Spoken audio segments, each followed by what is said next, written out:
Kung naghanap ako nito, kung may bunga, hindi ko napansin kasi konti na lang, mga bulaklak lang eh. Ano to? Chisa. Ayan, paborito ng nanay. O, sayang na bulok ko.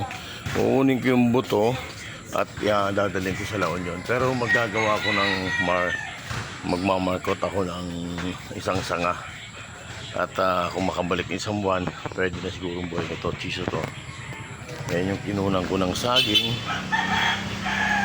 Saging sa kabila. Ayun. Chisa to. Ang laki na oh. Ayan oh. Ay, 2 puno na to oh. Nakapabuhay na kami ng isa oh. Ang marami nito sa bago ngayon kasi walang tigil ito ng bunga. Ayan oh, bulaklak. Namulaklak na siya oh.